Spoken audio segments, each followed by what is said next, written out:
Okay, what attracted? It was a book, right? It was a book, a terrific novel by Jonathan Lethem, who was a great Brooklyn writer, Called. born and raised, called Motherless Brooklyn. What attracted you to it?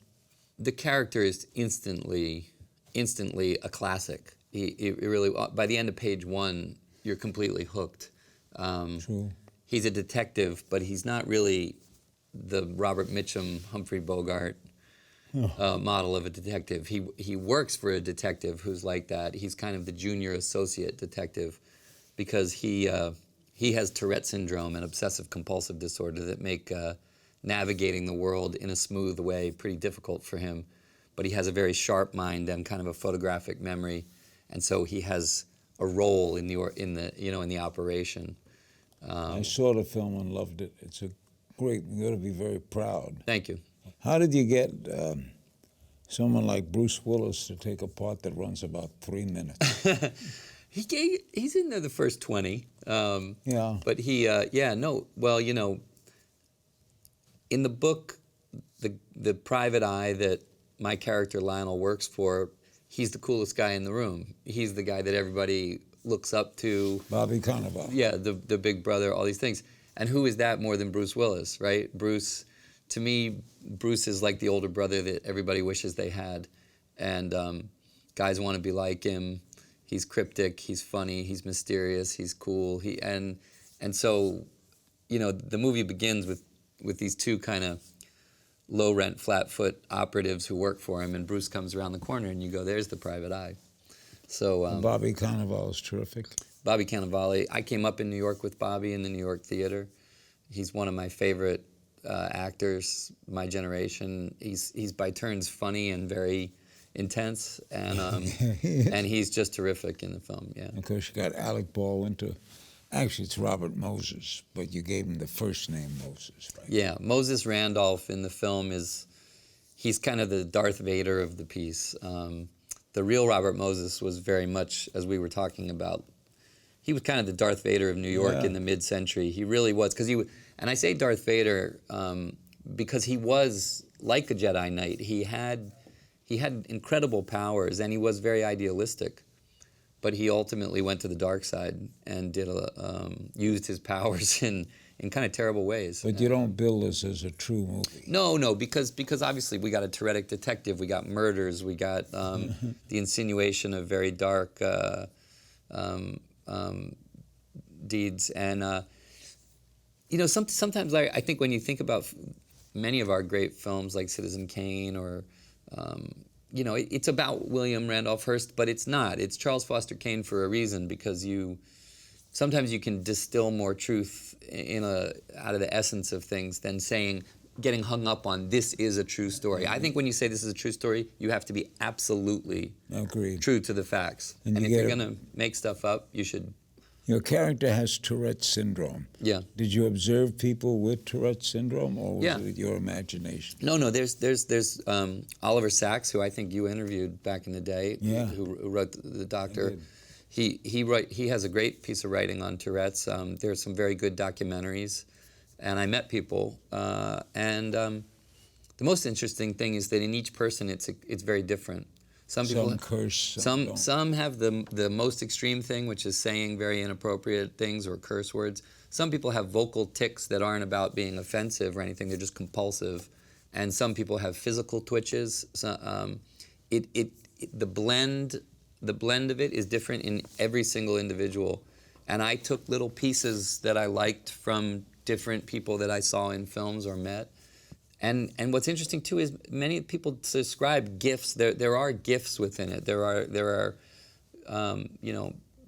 like my character in the film, he has this affinity for music. When he's listening to the jazz, it triggers his Tourette's in ways that are creative and kind of wonderful. Was it difficult to play? The research is always fun. Getting it to the place where you're not thinking about it, you're just doing it. That's the work of artists. Yeah, that's the work, is getting it into yourself, into the instrument of your body. Is it hard to direct yourself? Yes, well, let me put it this way. I take notes from myself pretty well, but I find that if you and I are acting together in a film, we help each other with our concentration against all the distraction, the lights and everything. But if I'm also the director and I'm jumping out of that, that's what I was worried about, was the impact on my fellow actors. But if you get great actors, if you get stage-trained actors like the ones we've talked about, plus Cherry Jones, the great Broadway actress, Alec Baldwin, who is a great comedian and a great satirical performer, but he's also a great dramatic actor, you know. And when I was coming up, Alec was doing Streetcar Named Desire on Broadway and just killing it, and or Glengarry Glen Ross, you know. That Alec, that dark, and he reminds me of, in this film, he kind of reminds me of Lee J. Cobb. Remember from you know, 12 Angry Men? Cobb would have played on the waterfront. Yeah, I think so, and he's got that heft of an old world power boss. You didn't go into this field for its celebrity. Are you would you call yourself an anti-celebrity? You know, there are things that come with it. There are things that come with being known that you can turn into a positive. I think a lot about the inspiration of like Paul Newman and what he was able to do with Newman's Own and his famous face, and turning it into hundreds and hundreds of millions of dollars raised for Good charitable causes. I think my friend Leonardo DiCaprio, who's leveraged his celebrity into his passion for the environment and been a major, major advocate, along with me and Mark Ruffalo and others, for environmental conservation. And I think it can come with lots that's just silly, and there's a lot of things. Our culture celebrates people for the wrong reasons, and we don't celebrate the people who deserve it enough. Firemen and policemen and teachers and scientists. We should elevate those people to the heroic status they truly deserve. But it doesn't mean that you can't do some good things with being well known. I think you can. Did you want to be an actor when you were a kid? I did. Yeah, I did. I don't think I thought of it in those days as, you know, a career or a life. I didn't have like but I just loved doing it. I liked making little movies with my friends. And was Yale famous for its drama school? It was, but I didn't go to the drama. I got a degree in history, which in some ways came back around into this film, because my interest in Robert Moses and New York in the 50s and what happened, things like why did the Dodgers leave, that was more the historian side of me, and I wanted to turn that into some kind of a story, you know. What was your break? Well, Primal Fear, for sure. That was one of those things nobody could say they planned. It was just a great opportunity, great people, and fortunately the movie worked. You know, if that movie hadn't worked, we might not have been sitting here. Do you like the very multitude of roles you play? Well, you're not typecast. No, and I like that. That is nice for me, because I think there's really two kinds of actors, and I don't mean good and bad. I mean, you know, there's some actors who are very iconic. We like to see them again and again in the same kind of thing. They don't die. And they're outstanding, terrific.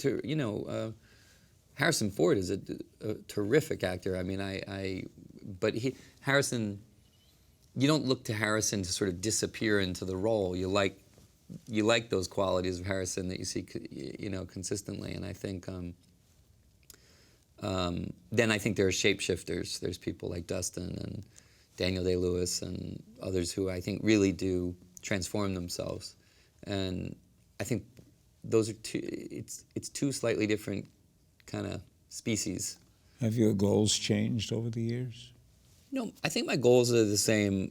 Within film, my favorite thing is to do things that I feel resonate somehow in the times we're living in. You know, I like when people look at a thing and it echoes in them, as opposed to, let's call it, pure entertainment. I enjoy vegging out like everybody else, but I think maybe sometimes we give each other junk food and Xanax a little too much, you know what I mean? And I think things that provoke the mind, activate the mind in an audience, force people to ask questions. Like you were saying, why not make it true? And the thing is, I think you know, and I know, but a lot of people don't know that those things really happened in New York. And if people leave this movie and they go, Is that true? Did they really lower the bridges too low for public buses to keep Black and Latino people away from beaches? That can't be true. That's activation. That's the activation of interest, and I like that. Same at Chinatown. Think about Chinatown. They don't talk about William Mulholland. They turn him into Hollis Mulwray. It's a dream version of all that. But when we saw Chinatown, everybody went, Is that what, did LA steal its water? Is LA built on the theft of water? And it was. And it tickled, when your brain gets tickled and you have a romantic experience of going into a time like the 50s and hearing the music and seeing the acting. That's all great. That's sort of what movies do, the magic of movies, they carry you back. But if they also tickle at the brain and make you wonder about the dark stories that might be under the American story, that's a good thing. Why haven't you done more comedies? We were in the same movie, The Dictator. Sacha Baron Cohen. That's right. We've acted together, Larry. I wouldn't have thought it. Oh, we've acted together. I've done, the first film I directed, Keeping the Faith, was a rabbi priest joke. That was a good film. Yeah, and it was fun. What do you like about directing? Control? It's control. It's also, I'll tell you, one of my favorite things is that when you direct, you get to ring up the people that you like their work and say, come play with me. You know what I mean? As an actor, you're sort of a piece of, you're part of the crew, you're part of the machinery of it.